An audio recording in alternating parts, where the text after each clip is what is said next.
Avez-vous déjà eu l'impression que la peur vous arrêtait net et que l'anxiété criait plus fort que votre foi? Il y a des moments dans la vie où le silence de Dieu semble assourdissant, dans lequel nos prières semblent ne jamais atteindre le plafond et nos cœurs battent de manière incontrôlable face aux nouvelles, aux incertitudes, aux diagnostics et aux inquiétudes qui ne cessent de s'accumuler. C'est à ce moment-là où tout semble échapper à notre contrôle que nous sommes appelés à retourner là où vit la vraie paix, la parole de Dieu. La peur est un ennemi subtil. Il se déguise en prudence, en réalisme. Mais au fond, cela nous éloigne d'une confiance totale en Christ. L'anxiété, à son tour, ronge lentement l'âme, comme une goutte constante qui nous empêche de dormir. Et que dit la Bible à ce sujet? Il est dit « Ne vous inquiétez de rien ». Mais pourquoi alors semble-t-il si difficile d'obéir à ce commandement? Peut-être parce que nous oublions le pouvoir caché dans les Écritures. Nous oublions que Jésus a prié, que Jésus a gagné par la puissance de la parole. Cette vidéo n'est pas simplement un autre contenu de dévotion, c'est une vocation, une alerte spirituelle. Parce que votre âme a besoin de se rappeler des vérités éternelles. Parce que vous devez vous rappeler qu'il y a des promesses que Dieu a faites concernant votre vie et que la peur tente d'effacer. Qu'il y a des versets qui ont été écrits exactement pour des jours comme ceux-ci, des jours où tout semble déplacé. La parole de Dieu est vivante. Il ne s'agit pas seulement d'un texte ancien. Elle est épée, bouclier, refuge. Et dans les moments de détresse, lorsque l'anxiété veut nous étouffer, c'est là que nous trouvons la direction. Quand tout s'effondre autour de nous, c'est la prière qui nous reconstruit de l'intérieur. Jésus le savait, Moïse le savait, les prophètes l'ont réclamé. Êtes-vous aux prises avec des pensées qui ne s'arrêtent pas? Vous vivez des nuits blanches, dominées par des soucis qui vous fragilisent jour après jour? La peur vous fait-elle renoncer à des promesses auxquelles vous croyiez autrefois de toutes vos forces? Alors vous devez entendre ceci aujourd'hui. La Bible a les réponses que votre âme cherche. Au milieu de la tempête, c'est la voix de Dieu qui apporte le calme. Et il continue de parler, non pas à travers le tonnerre ou les tremblements de terre, mais à travers les Écritures. Lorsque Jésus fut tenté dans le désert, ce n'est pas avec des cris qu'il vainquit, mais avec des vers. C'est écrit, c'était son arme contre la peur, le doute et l'oppression spirituelle. Et s'il en était ainsi avec le Fils de Dieu, pourquoi essayons-nous encore de combattre sans utiliser la même épée? Aujourd'hui, vous découvrirez qu'il existe versets spécifiques, paroles précises, laissées par Dieu pour affronter directement l'esprit de peur. Des textes qui libèrent, des promesses qui guérissent, des déclarations qui transforment l'anxiété en confiance. Des versets que vous connaissez peut-être même, mais que vous n'avez jamais vécu comme vous le ferez maintenant. Cette vidéo n'est pas une question de motivation, il s'agit de libération. Il ne s'agit pas de positivité, il s'agit de vérité. Il s'agit de ce que dit la Bible et de ce que Jésus a révélé pour nous aider à surmonter des batailles qui semblent plus grandes que nous. La peur ne peut pas avoir le dernier mot dans votre vie. L'anxiété ne définit pas qui vous êtes. La voix de Dieu est encore plus forte et vous entendrez cette voix aujourd'hui. Mais avant de continuer, je souhaite lancer une invitation simple, mais profonde. Laissez votre demande de prière dans les commentaires. Oui, notez ci-dessous ce qui pèse sur votre cœur aujourd'hui. Qu'il s'agisse d'une douleur, d'un doute, d'une lutte silencieuse ou du nom de quelqu'un que vous aimez. Ce n'est pas une vidéo ordinaire, c'est un espace de foi et nous prierons ensemble pour vous. N'ayez pas honte. Votre demande pourrait être le point de départ d'un miracle. La prière fait bouger le ciel, et lorsque nous prions les uns pour les autres, nous créons un puissant courant spirituel. Jésus a dit, « Là où 2 ou 3 sont assemblés en mon nom, je suis au milieu d'eux. » Et même si nous sommes séparés par des écrans, sa présence nous unit ici et maintenant. La prière n'est pas seulement une pratique religieuse, elle est le souffle de l'âme. C'est là que nous trouvons le soulagement, la clarté, la force et surtout l'intimité avec le Père. Lorsque nous prions, nous nous souvenons de qui contrôle. Et aujourd'hui, dans cette vidéo, nous allons faire cela. Cherchons ensemble la présence de Dieu et crions pour sa vie, pour sa paix et pour sa victoire sur la peur et l'anxiété. Alors, Avant de continuer, j'aime cette vidéo, s'il vous parle déjà. Cela aide ce message à atteindre d'autres vies qui vivent également de la détresse. Et si vous n'êtes pas encore abonné à la chaîne, inscrivez-vous maintenant. Ici, nous parlons de foi, de promesses, de Jésus et de la parole vivante de Dieu qui transforme les réalités. Vous n'êtes pas seul dans ce voyage. Et oui, prions pour toi. La peur n'a jamais été un sentiment étrange pour les serviteurs de Dieu. Contrairement à ce que beaucoup pensent, elle est présente depuis le début de l'histoire de l'humanité. La première fois que cela apparaît dans les Écritures, c'est peu après la chute, lorsqu'Adam dit « J'ai entendu ta voix dans le jardin et j'ai eu peur ». Depuis lors, ce sentiment tente de dominer les cœurs, éloignant l'homme de la présence du Créateur. La peur est silencieuse mais implacable. Il murmure des mensonges, amplifie les problèmes, déforme les réalités et paralyse les décisions. Cela ne vient pas seulement sous forme d'émotion. Il assume souvent le rôle de seigneur de la vie de ceux qui se laissent gouverner par lui. Mais la Bible n'a jamais ignoré la peur. Elle y a fait face de front. Dieu savait que cet ennemi allait réapparaître. C'est pourquoi il nous a laissé des exemples profonds sur la manière de le vaincre. Quand nous regardons les grands hommes et femmes de foi, nous découvrons qu'ils ont tous fait face à la peur à des moments cruciaux. Moïse avait peur de retourner en Égypte. Il a essayé de refuser l'appel de Dieu en prétendant qu'il n'était pas éloquent, qu'il n'en avait pas la capacité, qu'il n'était pas assez. La peur le faisait regarder ses faiblesses, ignorant le pouvoir de ceux qui l'envoyaient. Mais Dieu ne l'a pas abandonné. Lorsque Gédéon fut appelé, il se cachait, moulant du blé dans le pressoir, fuyant les Madianites. L'ange du Seigneur le qualifie de courageux, mais il se considérait comme le plus petit de sa famille. La peur a déformé son identité. Jérémie a pleuré, crié, presque abandonné. Il avait peur de ne pas être entendu. Il avait peur d'être rejeté. Élie, après avoir vaincu des centaines de prophètes de Baal, s'enfuit par peur d'une femme, voulant même mourir. David, avant de devenir roi, courait comme un fugitif, se cachant dans des grottes, criant pour être délivré. Et même si nous avions un cœur après Dieu, il y avait des nuits où la peur criait plus fort que la foi. La peur dans la Bible n'est pas seulement une faiblesse émotionnelle, elle est souvent présentée comme une arme spirituelle. Un esprit qui tente de s'élever contre ce que Dieu veut construire. Il arrive avant l'obéissance, essayant d'empêcher que cela se produise. La peur est une tentative de l'enfer d'empêcher la réalisation de la promesse. C'est pourquoi il attaque avec une telle force quelques instants avant de grandes décisions, des étapes de foi, des percées spirituelles. Mais ce que la Bible montre clairement, c'est que la peur n'a pas le dernier mot. Parce que chaque fois que la peur se manifeste, Dieu suscite une réponse.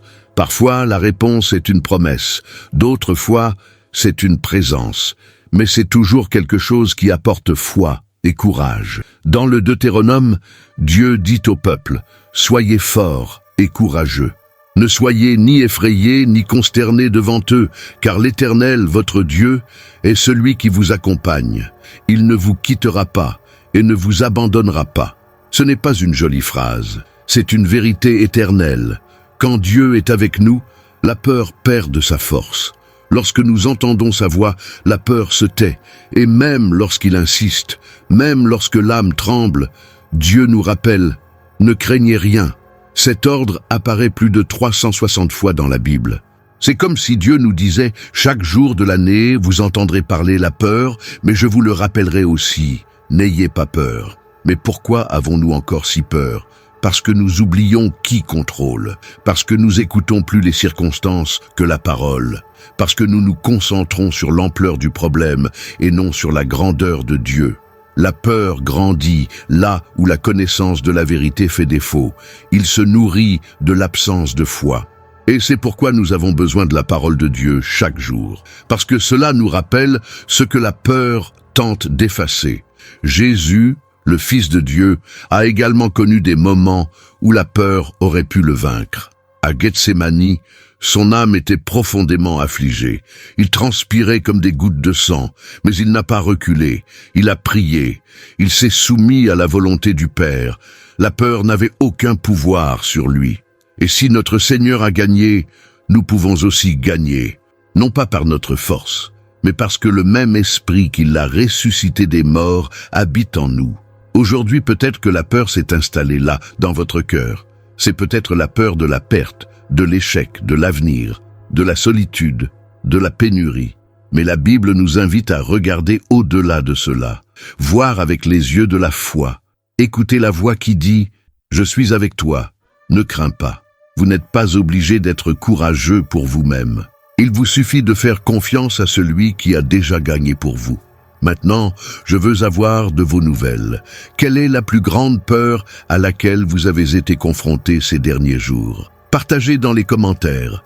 Écrivez la phrase « Je crois que le Seigneur est plus grand que ma peur » si ce mot vous parlait.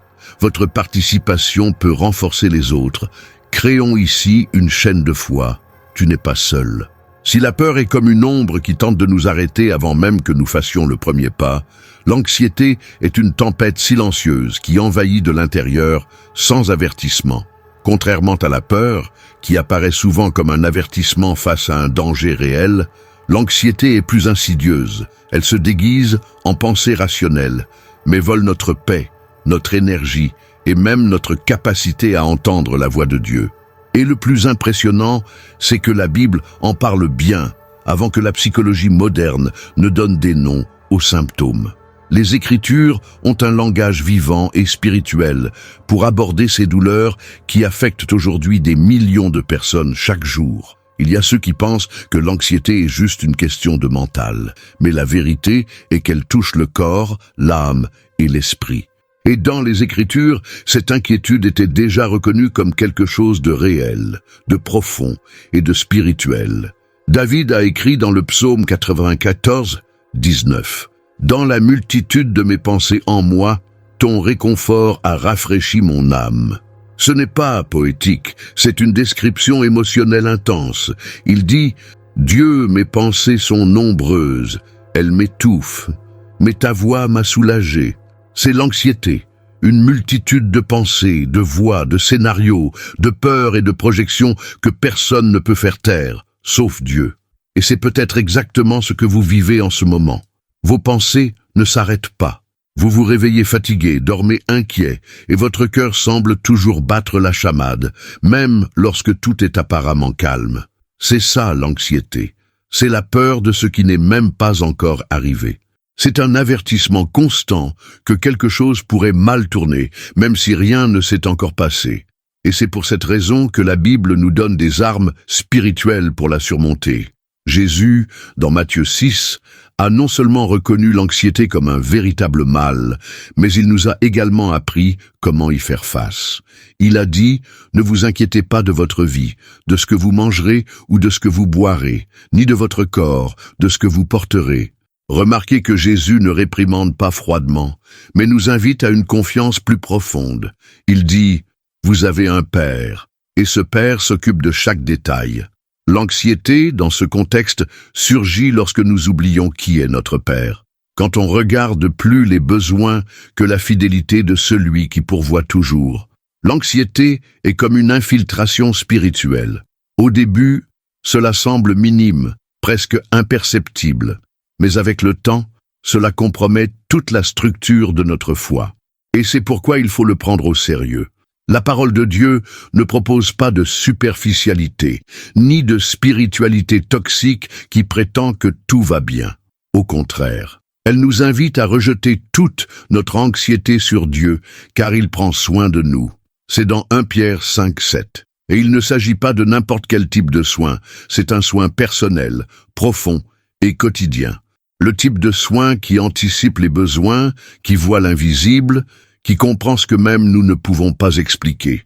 Peut-être avez-vous déjà essayé de parler à quelqu'un de ce que vous ressentez et entendu des réponses telles que « tu dois juste avoir plus de foi » ou « tout est dans ta tête ». Mais Dieu n'agit pas ainsi. Cela n'invalide pas votre douleur. Il s'implique avec vous. Il ne vous juge pas si vous vous sentez anxieux. Il vous appelle à être guéri. Il y a des gens qui sont tellement habitués à être anxieux qu'ils pensent que c'est normal, que le problème vient d'eux. C'est quelque chose qui ne changera jamais. Mais je dois vous dire, ce n'est pas vrai. Cela peut en effet être surmonté. pas par magie, mais avec persévérance spirituelle. Et la première étape consiste à reconnaître ce qui se passe en vous. L'anxiété n'a de pouvoir que lorsqu'elle agit dans le noir. Lorsque vous le mettez en lumière et le présentez devant Dieu, quelque chose commence à se transformer. Et c'est ce que Dieu veut faire aujourd'hui, apporter la lumière là où il n'y a que confusion, apporter du repos là où il y a une accélération, apporter la foi là où l'inquiétude a pris le dessus. Et si vous pensez que c'est facile pour les autres, sachez que même les apôtres ont vécu des moments comme celui-ci. Paul, le géant de la foi, a admis avoir été confronté à des luttes internes et à des peurs que seule la grâce de Dieu pouvait endurer. Dans 2 Corinthiens 7, 5, il dit « Nous sommes troublés partout, des luttes au dehors, des craintes au dedans. » Regardez ça. Un homme rempli de l'esprit, plein de révélations, mais qui luttait également contre des peurs et des angoisses intérieures. La vraie foi n'est pas l'absence de sentiments. C'est une résistance spirituelle parmi eux. Peut-être que maintenant, alors que vous m'écoutez, votre esprit est encore agité. Peut-être que votre cœur est partagé entre vouloir croire et craindre d'être déçu. Mais je vous invite à essayer quelque chose de différent. Faire confiance, même sans comprendre. Se reposer même sans contrôle. Car au final, c'est cet abandon qui fait taire l'anxiété. Savoir qu'on n'est pas seul dans cette situation. Si vous avez l'impression que ce mot vous parle directement, dites-le moi ici, dans les commentaires. Écrivez « Je rejette mon anxiété sur le Seigneur » ou racontez comment vous avez vécu ces jours-ci. Ouvrons ici un espace de foi sûr dans les commentaires. Quelqu'un lira ce que vous avez écrit et sera également touché. Jésus n'a jamais parlé sans détour lorsqu'il s'agissait du cœur humain. Il connaissait la douleur que nous portons, les conflits internes, la bataille silencieuse entre ce que nous croyons et ce que nous ressentons. Par conséquent, lorsqu'il s'est assis devant la foule sur cette montagne et a commencé à enseigner, ses paroles n'étaient pas seulement un réconfort, elles étaient des confrontations. Il a regardé dans les yeux des gens ordinaires, pères, mères, travailleurs, affligés, malades, endettés, anxieux, et a dit « Ne vous inquiétez pas pour demain, car demain prendra soin de lui-même. Chaque jour suffit à son mal. » Ce n'est pas seulement une belle phrase, c'est un tournant spirituel, parce que Jésus ne vous dit pas de faire comme si tout allait bien. Il dit « Prenez soin d'aujourd'hui, faites confiance à Dieu pour demain. » Cela change tout. L'inquiétude a cette habitude destructrice de vous transporter dans le futur et de vous y retenir.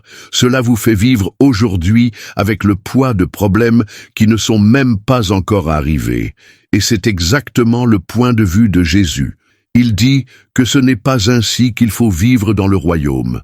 Dans le royaume, il y a du pain quotidien, il y a de la grâce en suffisance pour chaque étape, il y a de la provision libérée étape par étape. Si vous essayez de transporter ce qui n'est pas encore arrivé, vous le cassez. Et beaucoup se sont cassés. Ils essaient d'anticiper la douleur, de contrôler l'incontrôlable, de prédire l'imprévisible. Et cela rend malade l'esprit, le corps et la foi. Jésus propose un autre itinéraire. Il dit « Regardez les lys des champs. Voyez comment ils poussent.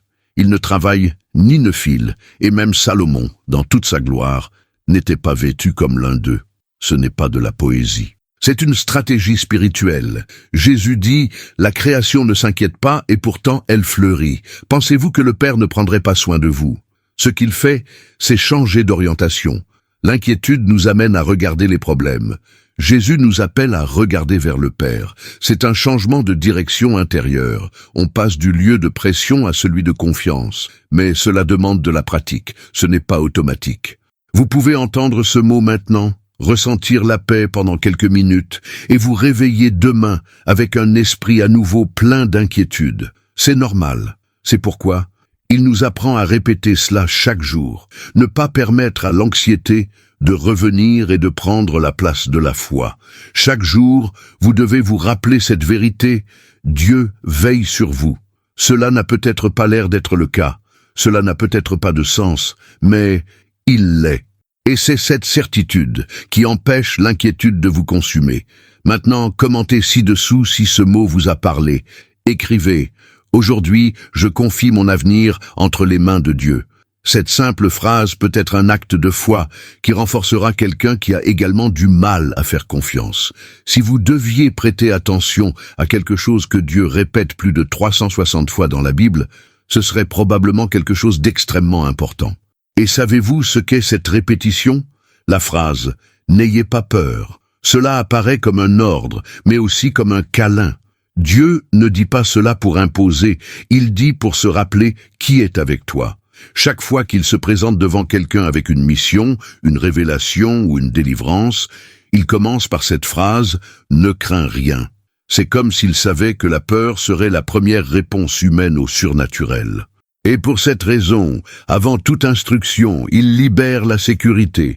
Cette phrase n'est pas décorative, c'est une clé spirituelle, parce que la peur nous éloigne de tout ce que Dieu veut faire. La peur paralyse, isole, confond. Mais quand Dieu dit « N'ayez pas peur », il dit « Je suis responsable de cela, ne comptez pas sur votre force, comptez sur la mienne ». Et c'est pourquoi cet ordre apparaît si souvent. Parce que Dieu sait comment nous sommes. Il connaît notre structure. Il sait que nous avons la mémoire courte et des sentiments intenses. Et c'est pourquoi il le répète, il insiste, il parle chaque jour, comme un père patient qui dit à son fils « Je suis là, il n'y a pas lieu d'avoir peur ». Cette phrase rappelle également que Dieu est un Dieu de présence. Il ne se contente pas d'envoyer un mot, il marche avec nous. Lorsqu'il dit à Josué « N'aie pas peur et ne sois pas consterné, car l'Éternel, ton Dieu, est avec toi partout où tu vas », il disait « Tu affronteras des géants, des murs, des guerres, mais rien de tout cela ne changera ma présence. » L'ordre de ne pas craindre s'accompagne toujours de la promesse de présence, et c'est ce qui le maintient. Car sans la présence de Dieu, la peur domine. Mais avec elle, même les plus grands combats deviennent des occasions de miracles. Vous entendez souvent cela, mais vous avez toujours peur. C'est normal. Mais ce dont vous devez vous rappeler, c'est que la peur n'a de pouvoir que lorsque vous la nourrissez. Si vous décidez de faire confiance, même si vous tremblez, voire si vous ne vous sentez pas sûr de vous, Dieu honore cette décision. N'ayez pas peur n'est pas un commandement pour vous sentir coupable lorsque vous avez peur. C'est une invitation à vous rappeler qui est votre Dieu. C'est une clé pour se rappeler que vous n'êtes pas seul. Même lorsque tout autour dit qu'il n'y a pas d'issue, le ciel dit « J'ouvre la voie ». Et maintenant, je veux que vous commentiez quelque chose de spécial. Écrivez dans les commentaires la phrase « Je n'aurai pas peur car Dieu est avec moi ». Conservez cela dans les archives comme une déclaration publique de foi. Ce n'est pas seulement pour moi, c'est pour que vous vous en souveniez chaque fois que la peur essaie de revenir. Il y a des moments où aucune explication ne semble suffisante, aucun des conseils n'a de sens, aucune parole humaine n'atteint l'abîme de l'âme. C'est dans ces moments que la prière cesse d'être une pratique religieuse et devient une survie spirituelle. La prière est le lieu où l'invisible devient réel. C'est là que la peur s'incline devant la présence, où l'anxiété est réduite au silence par la certitude que Dieu écoute. Et c'est peut-être ce qui manque à beaucoup de gens aujourd'hui. Pas plus de connaissances, pas plus de stratégie, mais un retour urgent à la pratique de la prière comme arme de guerre, comme bouclier protecteur, comme ligne directe vers le ciel. La Bible n'a jamais présenté la prière comme une option, cela a toujours été une nécessité. Jésus a prié. Même s'il était le Fils de Dieu, il s'est retiré pour être seul avec le Père. Cela nous enseigne quelque chose de profond. Si même lui, qui était parfait, ressentait le besoin de se connecter dans la prière, pourquoi insistons-nous pour affronter tant de batailles sans y recourir? La prière n'est pas un moment. C'est un environnement, un refuge, un espace où vous pourrez enlever votre masque et dire tout ce qui vous dérange. C'est là que vous trouvez le Dieu qui écoute, répond et se manifeste. Dans Éphésiens, Paul décrit l'armure de Dieu. Il parle du casque du salut, de la cuirasse de la justice, du bouclier de la foi, de l'épée de l'esprit, mais termine en disant « priant en tout temps, avec toute prière et supplication dans l'esprit ». La prière est ce qui active l'armure. C'est ce qui maintient l'esprit protégé, le cœur blindé, l'esprit vigilant. Sans prière, la foi se refroidit, l'espoir se perd et la peur domine. Mais lorsque vous priez, vous vous souvenez de qui commande. Vous arrêtez de parler de vos peurs et commencez à parler à votre Père. Combien de fois vous